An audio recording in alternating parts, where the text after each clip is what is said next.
मुझे नहीं पता कि इस आईपीएल में तुम किस टीम को सपोर्ट कर रहे हो, बट एक टीम पर सबकी निगाहें हैं और वो है मुंबई इंडियंस। और भाई ये जो इस बार की मुंबई इंडियंस है ना, ये लिटरली दानवों से भरी पड़ी है। लास्ट 4-5 सालों से मुंबई इंडियंस का थोड़ा सा डाउनफॉल चल रहा है, थोड़ा क्या बहुत ही चल रहा है। सबसे पहले 2020 जीतने के बाद रोहित भाई ने 2-3 सालों तक स्ट्रगल कराया, फिर उसके बाद हार्दिक रोहित कंट्रोवर्सी हुई, पता ही है। उसके बाद तो एमआई की बैंड ही बज गई थी। फिर कमबैक हुआ था लास्ट सीजन, बट वैसा नहीं हुआ। प्लेऑफ में एमआई जाकर बाहर हो गई थी। हर बार गर्म करके ठंडा ही छोड़ देते हैं हमको। बहुत गर्मी है। बट अब की बार पक्का एमआई की सरकार। और मैं ऐसा क्यों कह रहा हूँ, क्योंकि अभी हमारा T20 वर्ल्ड कप खत्म हुआ है और उसके आधे मेन प्लेयर्स यही लेके बैठे हैं। लिटरली यूं मानो तो 3-4 कैप्टन तो इनके पास ही है। Okay, Rohit Sharma previous Indian captain, जीता था वर्ल्ड कप। फिर Surya Kumar Yadav current T20 world cup winner captain. फिर मिचेल सैंटनर फाइनलिस्ट कैप्टन। और ये सारे किसके अंडर खेलेंगे? हार्दिक पांड्या के। और है bro, previous world cup winning captain long off पर और current winning captain long on पर। और है ब्रो हार्दिक पांड्या का। मायला बाबू भैया से डायरेक्ट बाबू, तेरा तो गेम बजाना पड़ेगा। एंड अगर हम एक एक करके इनकी स्क्वाड पे नजर डालें तो लिटरली मौत का तांडव होने वाला है इस बार। आप टॉप 4 में इनकी जगह समझ के चलो। सबसे पहले बैटिंग लाइनअप देखते हैं। शुरुआत होगी रोहित शर्मा से। इस बार डर का माहौल क्यों है पता है? क्योंकि ये रोहित शर्मा वो रोहित शर्मा नहीं है जो लास्ट 15-16 सालों से आईपीएल खेल रहा है। क्योंकि ये रोहित शर्मा काफी डिफरेंट है। ये हम सभी को पता है कि रोहित शर्मा का आईपीएल में उतना आतंक नहीं है। एज अ कैप्टन तो है, बट एज अ प्लेयर हर सीजन लौंडा 300-400 में अटक जाता है। बट इस बार ये रोहित शर्मा टोटली बदल चुका है। अब ये वो रोहित शर्मा नहीं है जो आके सिर्फ बैट घुमाएगा। अब इनको चाहिए running between the wickets, Kohli ji वाली। अब ये शार्प हो गया है, फिट हो गया है, तंदुरुस्त हो गया है। ये अब छक्के चौके मारेगा, बट सिंगल डबल लेकर भी गेम चलाएगा। फिर दूसरा बैट्समैन सूर्य कुमार यादव। हाँ, रिसेंटली वर्ल्ड कप में सूर्य कुमार यादव का फॉर्म उतना अच्छा नहीं था, बट माँ की कसम ये हम सभी को पता है कि जब आईपीएल चालू होगा ना तो सूर्य कुमार यादव अलग पीक पर चला जाएगा। हाँ, होते हैं कुछ प्लेयर्स और सूर्य कुमार यादव उनमें से एक है।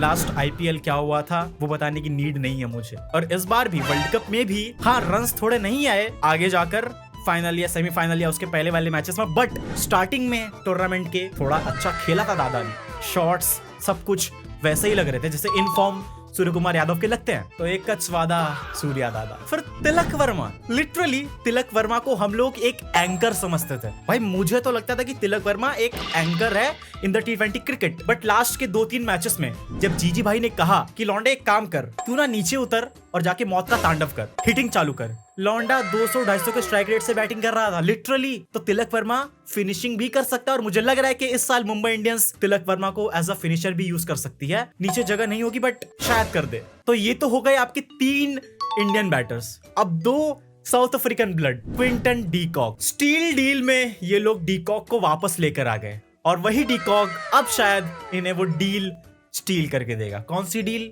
आईपीएल फाइनल वाली। भाई मुंबई पूरी रीयूनाइट हो चुकी है इस साल। अभी आगे बताता हूँ कौन कौन और आया है। फिर तुम ये छोड़ दो, क्विंटन डिकॉक की एग्जैक्ट कॉपी तक रखी है इन्होंने, रैन रिकल्टन। अगर डिकॉक को मानो यहाँ वहां कुछ होता भी है तो दूसरा डिकॉक खड़ा है लिटरली। फिर पावर हिटिंग के लिए वेस्ट इंडीज ब्लड तो जरूरी है, तो एक और दानव भर लिया इसमें, शर्फेन रदरफर्ड। और भाई भाई भाई भाई भाई अब तक जो मैंने बताया तुमको वो कुछ नहीं था। ये टीम इस बार फुल पैक्ड है विद द ऑलराउंडर्स। तुम गिनना ऑलराउंडर्स, ठीक है? हार्दिक पांड्या, नमन धीर, Mitchell Santner, Raj Angad Bawa, Mayank Rawat, Corbin Bosch, Will Jacks, Shardul Thakur. Hardik Pandya last year का रिवेंज लेने उतरेगा इस बार। याद होगा आरसीबी के अगेंस्ट वाला आपको। और देखो हार्दिक भाई का इन फॉर्म आउट फॉर्म वो सब कुछ नहीं होता, ऑरा हमेशा सेम ही होता है। फिर नमन धीर, मैंने बात तक की है उनसे एमआई के लाइव में और उनको बोला है कि भैया इस बार तांडव होना चाहिए और प्लीज पहला मैच तो जीतना मत। वो कह रहे थे कि हम पहला मैच जीतेंगे। मैंने कहा था कि नहीं भाई, पहला मैच मत जीतना वरना आपकी परंपरा, प्रतिष्ठा, अनुशासन टूट जाएगी। तो कृपया करके पहला मैच दान में दे देना। फिर उसके बाद मिचेल सैंटनर तक रखा है इन्होंने। बताओ, ये फाइनलिस्ट कैप्टन है इस बार का। 2 फाइनलिस्ट कैप्टन छुपा रखे हैं स्क्वाड में। और मिचेल सैंटनर के बारे में तो क्या ही कहना भाई, मैजिशियन। उसके बाद 2-3 इंडियन ऑलराउंडर्स हैं, उनकी बात मैं ना ही करूं तो बेहतर है, क्योंकि आपको पता ही होगा और शायद उनके बारे में ज्यादा डिटेल्स भी नहीं है मेरे पास। फिर उसके बाद साउथ अफ्रीकन कॉर्बिन बॉश, और क्या क्या रखा है इन्होंने अंदर, और क्या क्या छुपा रखा है तहखाने में। और सबसे बड़ी एसेट विल जैक्स। मुझे पता नहीं किस मनहूस घड़ी में आरसीबी ने इन्हें विल जैक्स दे दिया था और किस लकी घड़ी में इनको आरसीबी से विल जैक्स मिल गया था, क्योंकि इस वर्ल्ड कप में उसने 4 बार player of the match awards जीते हैं। और ये चीज इतनी गोटेड है ना कि कई लोग अपने करियर में इतने नहीं जीत पाते जितने इस गोरे ने सिर्फ इस वर्ल्ड कप में जीते हैं। और ये भी शायद एमआई के प्लेइंग 11 का पार्ट नहीं होगा, लिटरली ये शायद बेंच पर बैठेगा, जिसको देखकर लग रहा है मुझे लास्ट में 11 बनाते हैं इनकी। देखो बैटिंग तो ठीक है, but bowlers wins the matches. अब बॉलिंग लाइनअप देखो इनकी। ट्रेंट बोल्ट की वापसी हो चुकी है, घर वापसी। डीकॉक, बोल्ट, हार्दिक, रोहित, ये एमआई वही गोल्डन एमआई है, 2020 के पहले वाली एमआई। मयंक मार्कंडे की भी वापसी हो चुकी है एसआरएच से। आई होप वो इस बार एसआरएच में ही था, शायद याद नहीं, बता देना यार।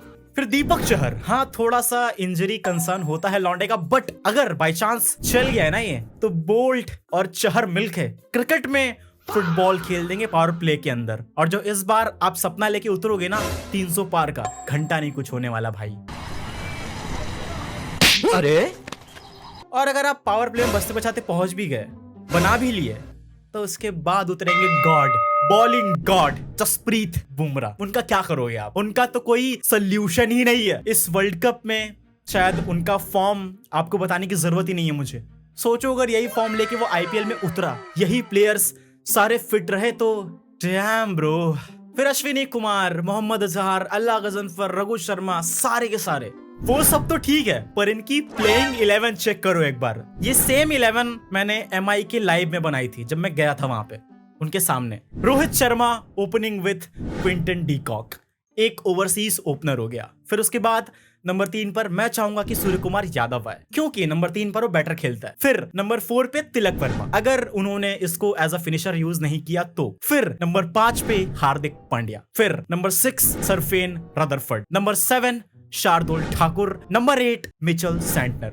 3 ओवरसीज हो गए। फिर उसके बाद ट्रेंट बोल्ट, फिर दीपक चहर और बॉलिंग गॉड जसप्रीत बुमराह। हाँ, आप सैंटनर और गजनफर के बीच में स्विच ऑन कर सकते हो, बट मैं सैंटनर को पिक करूंगा क्योंकि लौंडा बैटिंग भी कर लेता है। और जब बात आएगी इंपैक्ट प्लेयर्स की, तो उठा लो नमन धीर को, और बॉलिंग में गड़बड़ी हुई तो उठा लो अश्विनी कुमार को। भैया मामला सेट है, मौत का तांडव तो होने वाला है भाई। सच कहूं तो लास्ट 5-6 सालों से काफी बुरा डाउनफॉल चल रहा है मुंबई का और सीएसके का भी, स्पेशली मुंबई का। तो अब की बार तो पक्का है एमआई की सरकार। स्कॉट टिक के तो लग रहा है मुझे भाई, तुम्हारा मुझे नहीं पता।